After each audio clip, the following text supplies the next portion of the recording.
말씀 위해서 기도하겠습니다.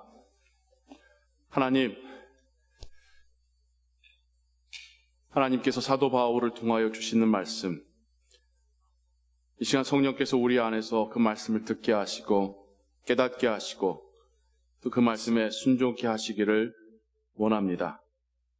말씀으로 우리에게 은혜 베풀어 주옵소서. 주 예수 그리스도의 이름으로 기도하옵나이다. 아멘. 지난 2주간 교회의 직분자들에 대하여서 함께 말씀을 나누었습니다. 특별히 바울이 디모데에게 쓴 편지의 일부분을 통하여서 교회에 세워진 장로 직분의 역할에 대하여 또 교회를 돌보는 집사 직분에 대하여서 함께 살펴보았죠. 그러면서 여러분들 그들의 직분이, 주된 직분이 무엇이라는 것이 여러분의 뇌리에 남으셨나요? 위로하고 권면하고 돕고 위에서 기도하는 것, 함께 하나님 말씀을 듣는 것, 이것이 교회의 직분에게 성경이 바라는 가장 중요한 역할이라는 사실을 우리가 발견하게 되었습니다. 오늘은 그에 이어서 여성 직분자에 대한 이야기를 여러분들과 함께 더 나누기를 원합니다. 성경은 이미 구약 때부터 하나님의 그 백성의 공동체 안에 여성 사역자들이, 여성 리더들이 있었음을 우리에게 증거하고 있습니다.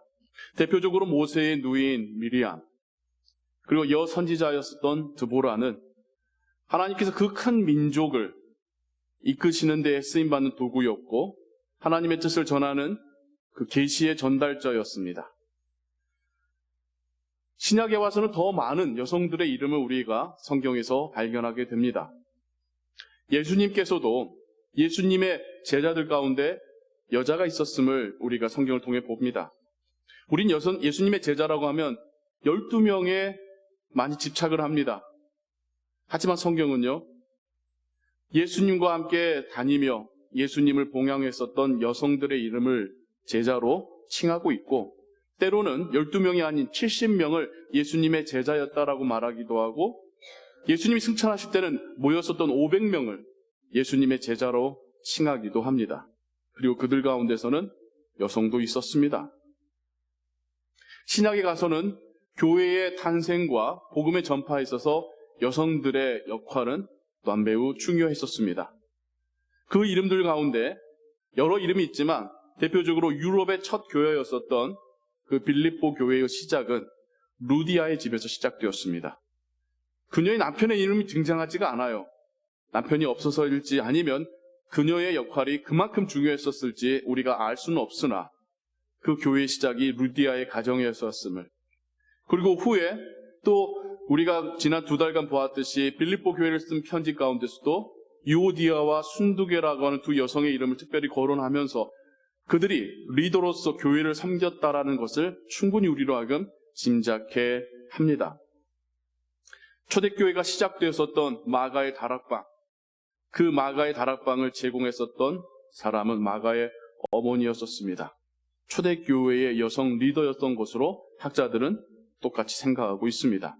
그리고 오늘 우리가 함께 읽고 들었었던 로마서 16장의 그 시작에 사도 바울이 소개하는 처음 나오는 세 사람, 베베와 브리스길라와 아굴라, 그들에 대하여서 교회의 사역자라고 한글 성경은 번역되어 있는데 영어 성경은 디컨이라고 번역되어 있습니다.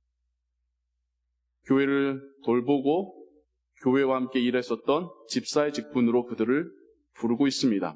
그리고 그 이후에도 다양한 이름들이 나오고 그들 중에는 여성의 이름이 분명하게 등장하면서 또 그들이 바울의 사역에 어떤 헌신과 협력을 했었는지에 대하여서 그가 말로 다 형용할 수 없는 그 감사의 마음을 갖고 있음을, 자신만이 아니라 아시아의 교회들이 혹은 그 가정 교회들이 이 사역자들에게 얼마나 감사의 마음을 갖고 있는지를 소개하며 로마 교회에게 자신의 동역자들을 소개하고 있습니다. 그리고 처음 등장하는 베베라고 하는 그 여성의 이름은 이 로마서를 로마 교회로 전달했던 사람이 그녀였을 거라고 학자들이 생각합니다. 거기에 보면 그녀가 왔을 때에 합당한 예절로 대하라. 혹 남자 중심적인 문화 속에서 여자라고 경시하거나 아니면 단지 그냥 이 편지를 전달하는 메신저 정도로만 역할로 생각하지 말고 나의 동역자이니 나를 대하듯이 그녀를 대하시고 그녀가 사역에 필요한 것들을 충분하게 제공해 주십시오라고 부탁하고 있습니다.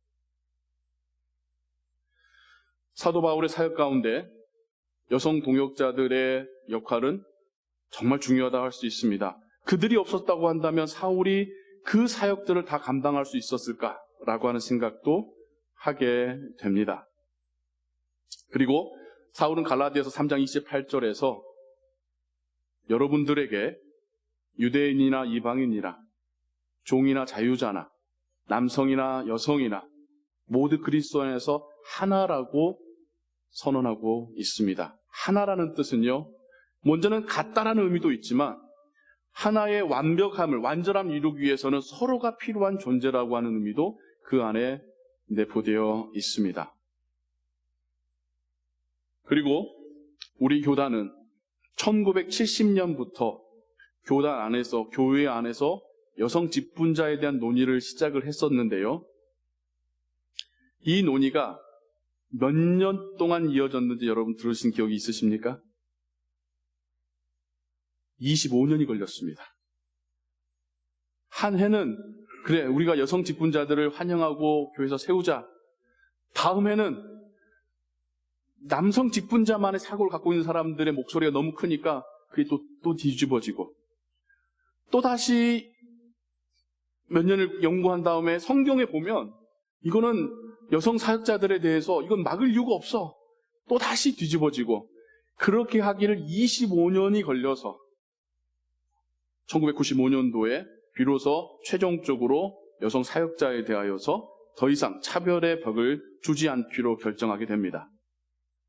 그리고 나서 지금까지 또 몇 년이 걸렸죠. 약 28년의 세월이 지났는데도 전체 남성과 여성의 수에 비례할 때에 여전히 여성 사역자의 수는 부족합니다.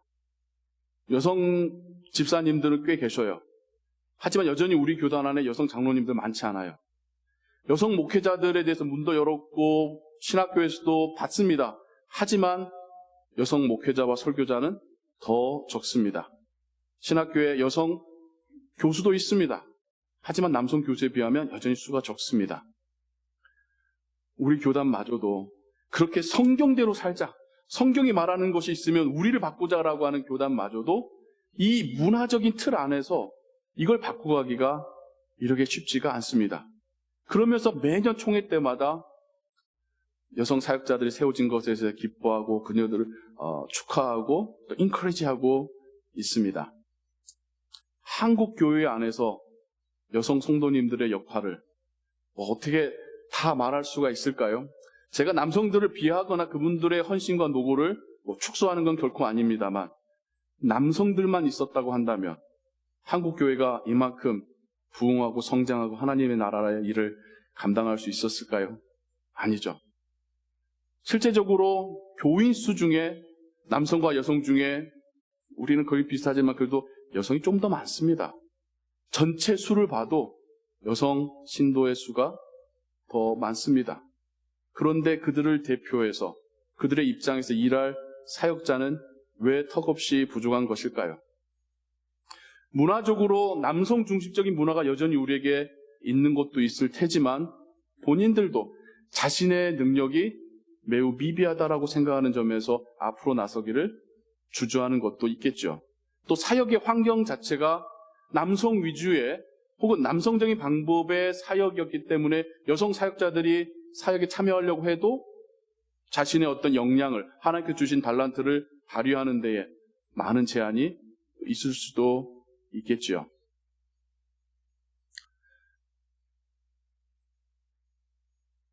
하나님의 나라를 우리가 함께 섬겨감에 있어서 요한계시록은 교회를 그리스도의 신부라고 부르고 있습니다. 우리가 그리스도의 신부랍니다. 마치 신부가 신랑을 기다리듯이 그리스도의 다시 오심을 간절히 기다리는 공동체이기도 하고 또한 남겨진 이 세상 가운데서 여전히 하나님을 알지 못한 채, 구원의 은혜를 알지 못한 채 살아가는 이들을 그리스도께로 이끌어가는 그런 역할로서도 그리스도의 신부라고 부르겠죠. 교회가 그리스도의 신부의 역할을 잘 감당하기 위해서는 그 리더십에 있어서도 다양함이 있어야 합니다. 하지만 우리가 조심해야 될 게 있어요. 남자는 남성스럽게 일하고 여자는 여성스럽게 일한다는 점에서의 우리가 여전히 갖고 있는 차별적인 의식이 있다는 것을 우리는 깨달아야 합니다. 남성적인 건 뭐고 또 여성적인 건 뭐겠습니까? 여성적으로 일한다는 것은 주일날 부엌에서 식사 만드는 거 그런 겁니까? 성도님 찾아가서 같이 울면서 기도해 주는 거 이게 여성적인 겁니까? 남성적인 것은 교회 건물 고치고 그런 게 남성적인 겁니까? 아니죠. 역할에 있어서 하나님께서 주신 달란트대로 일하는 겁니다. 남성이지만 세심함의 달란트를 받을 수 있습니다. 여성이지만 리더십과 결단력에서의 달란트를 받았을 수도 있습니다. 남성이니까 이런 일을 해야 되고 여성이니까 이런 일을 해야 된다는 식으로 여성 리더들을 세우는 것도 여전히 차별적인 시각으로 리더를 세우는 것입니다. 남성과 여성이 아닌 사람으로 봐야죠. 하나님의 종으로 봐야죠. 하나님의 자녀로 보아야죠. 하나님의 일꾼으로서 그에게 하나님께서 독특하게 주신 그 달란트가 무엇인가를 보아야겠죠. 그러할 때에 교회 안에서의 다양한 의견들이 충분하게 들려지고 모아지고 일변도로 가는 교회의 사역이 아니라 균형이 잡힌 교회의 사역이 될 것입니다. 목회자지만 저는 목회자로서 여러분 앞에 서 있고 여러분들 만날 때에도 목회자로서 만나지만 저의 한계가 있습니다. 제가 남자라는 한계가 있어요. 제가 여성을 모르죠. 여성분들의 사고와 그분들의 경험과 제가 그걸 어떻게 하겠습니까? 하지만 교회 안에 여성 리더들이 있을 때에 그분들의 의견이 제가 다 알지 못하는 그것들을 깨우쳐 주시고 교회 전체의 의견에 반영이 되어야겠죠. 우리 교회가 이 시대에 더 많은 포용력을 가지고 사람들을 초대하고 그리스도를 알리고 하나님의 나라를 증거하기 위해서는 리더십에 있어서도 다양함이 필요합니다. 그리고 각자에게 하나님께서 주신 달란트대로 일하는 그러한 협업이 필요합니다. 또한 그러기 위해서는 그분들이 사역에 조인할 수 있는 환경을 만들어줘야겠죠. 남성 위주의 결정의 어떤 구조와 방법들 이런 것으로 그분들이 거기에 맞춰주길 바란다면 그들이 남성화되길 바라는 것이겠죠. 그것이 아니라 그분들의 달란트대로 일할 수 있는 환경을 배려해 주는 것, 서로가 서로를 존중하고 배려할 때에 우리 안에서 다양한 목소리가 하나가 되고 더 많은 이들을 포용하고 그리고 더 나아가서 그리스도의 사랑을 전하는 그런 공동체가 되게 할 줄로 믿습니다. 직분자를 세워가는 그 과정은 세상에서의 그 정치권에서의 투표와 일부분 비슷한 부분도 있어요. 투표를 하기 때문에. 하지만 그 모든 과정 가운데 저를 포함하여서 모든 분들의 동일한 생각은 우리는 하나님의 뜻을 발견하는 것이다라고 하는 믿음입니다. 즉 모든 이들에게 그 프로세스에 참여하는 모든 이들에게 성령이 계시고 우리가 성령을 의지하여서 하나님께 주신 마음 가지고 이분이 지금 교회를 섬기는데 준비되었다라고 생각할 때에 나 혼자만의 생각이 아니라 다수의 생각이 어떤 한 분을 같은 어떤 의미로 가리키고 있을 때에 하나님께서 지금 그분을 지목하고 계시는구나라고 동의하고 인정하는 것이죠. 그리고 그분에게 정중하게 이러한 교회 카운슬의 뜻을 전하고 그러나 그분에게도 기도하고 결정할 시간들을 드립니다. 우리가 결정했으니 따르십시오는 여전히 폭력적이고 억압적이고 강압적인 것이죠. 본인도 준비되었는지 본인이 하나님 앞에서 확신을 받았는지에 대하여서 묻고 기도하고 생각할 시간을 드려야겠죠. 생각해봤는데 기도해봤는데 여전히 내가 준비되어지지 않았다라고 대답하실 때에는 그것을 존중해 드려야겠죠. 우리가 결정했으니 혹은 우리가 지금 필요하니 해주십시오라는 것은 너무나도 일방적인 것이죠. 그분에게도 판단하고 결정하고 자신의 의사를 말할 수 있는 기회를 드려야겠죠. 시작부터 그렇게 해야지 그분이 사역에 조인했을 때에도 자신의 목소리가 존중되어진다라고 하는 확신을 가질 수 있겠죠. 그리고 본인 안에 계신 하나님께서 확신을 아직 주시지 않았다고 한다면 우리가 기다려줘야 하겠죠. 그렇게 한 리더를 세워가는 것이 결코 쉽거나 그냥 자기적으로 하거나 아니면 인기 투표를 할 수 있는 것이 아닙니다. 하나님께서 우리의 마음에게나 리더들의 마음에게나 본인의 마음에 확신 주셨을 때야 비로소 한 명의 리더로 세워지는 것이죠. 교회를 앞에 나서서 섬기는 역할을 카운슬이 정하고 저는 전달하는 역할을 합니다. 결코 목사가 직분을 주는 게 아닙니다. 그래서 저는 임직식 때도 마지막에 예를 들면 패를 드리거나 뭘 드릴 때에도 교회의 이름으로 드리지 제 이름으로 드리지는 않습니다. 제가 산 것도 아닌데 왜 제 이름으로 드립니까? 교회 돈으로 산 거면 교회 이름으로 드려야죠. 그분을 선출하고 세우고 리더로 따른 사람이 교우들인데 그럼 교우들의 이름으로 환영하고 임직을 해야겠죠. 그래서 저는 임직식 때 제 이름을 결코 거론하지 않고 교우들의 이름으로 그분들을 임직하고 축하하곤 합니다. 우리가 이렇게 한 리더를 세워갈 때에 정말 존중의 마음으로 세우고 본인도 하나님 주신 거룩한 사명으로 알고 시작할 때에 그게 우리 교회가 더욱더 하나님께서 원하셨던 교회의 모습으로 닮아가게 될 줄을 믿습니다. 그런데 직분은요, 쉬운 건 아닙니다. 그래서 아무나 할 수 있는 건 아니잖아요.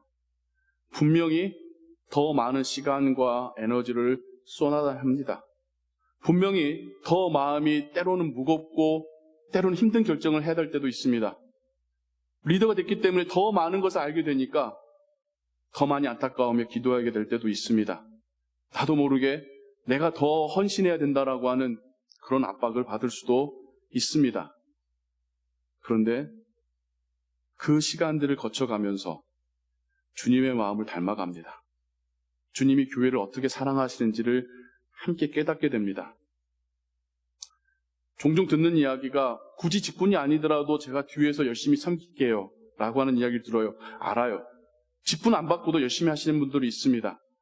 그런데요, 책임감 가지고 일할 때와 그렇지 않을 때는 그래도 결과가 조금 더 다르더라고요.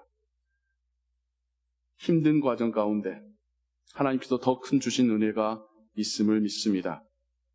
더 큰 하나님의 나라를 보게 되고 그 믿음의 성장해 가는 것을 보게 됩니다. 그 일에 여러분들을 환영하고 여러분들을 또 초대합니다. 혹 하나님께서 교회의 리더들을 통하여서 여러분들에게 이런 사역으로의 초대를 하실 때에 정말 진지한 마음으로 하나님께 기도하시며 하나님의 나라에 지금껏 발목까지 혹은 무릎까지 담그셨다면 이제는 온몸을 뛰어들어서 참여하시는 그런 임직을 하시기 바랍니다. 여러분의 인생 가운데 내가 하나님을 위해 선한 너라고 할 수 있는 그 시간들이 여러분 앞에 주어질 것이고 여러분의 믿음이 더 단단해지고 하나님과 교회에 대한 충분한 이해를 갖는 시간이 될 줄로 믿습니다.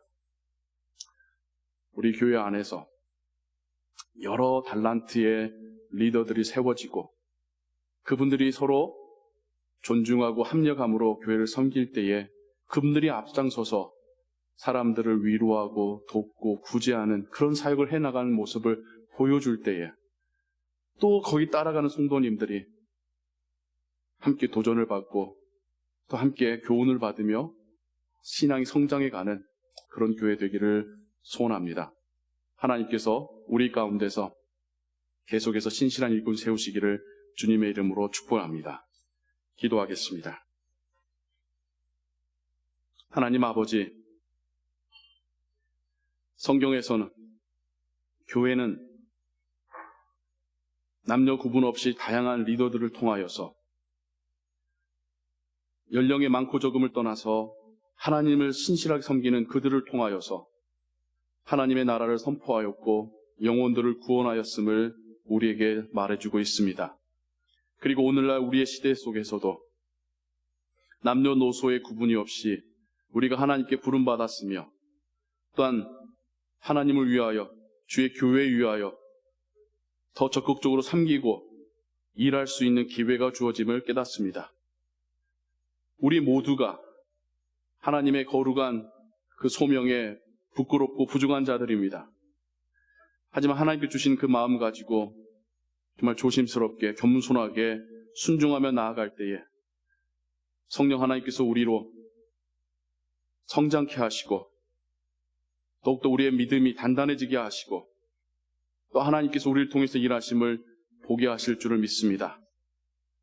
우리 안에 리더들이 세워지는 것이 하나님 나라를 위해서나 우리 공동체를 위해서 복된 일이며 하나님의 선물임을 깨닫습니다.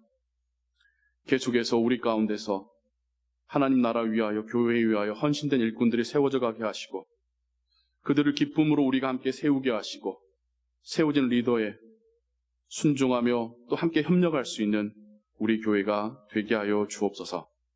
모든 것 주께 의지하오며 예수 그리스도의 이름으로 기도하옵나이다. 아멘.